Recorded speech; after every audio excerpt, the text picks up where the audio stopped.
دوستان میخوایم یک نمونه بذاریم برای طیف سنجی و آنالیز شیمیایی. من از یک فولاد کم کربن استفاده کردم اینجا. دوستان توجه داشته باشید که نمونه باید به این صورت سنباده زنی شده باشه و سطح صیقلی داشته باشه، یعنی سطح زنگ زده و برآمده به درد نمیخوره، سطح صاف و صیقلی. میام وارد روی نمونه میزنیم. دستگاه تحمل نمونه تا 20 کیلوگرم رو داره، میتونیم نمونه بزرگ کوچیک.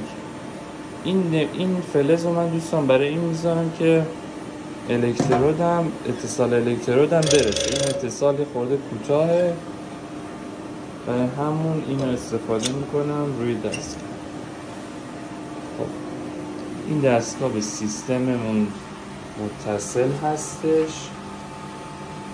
میایم اینجا اسپارک رو ران میکنیم تا شروع کنه دستگاه به آنالیز. دوستان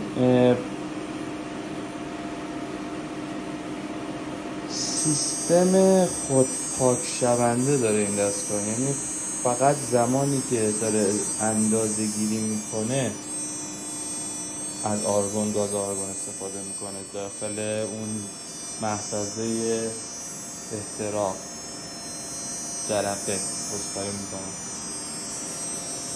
ببینید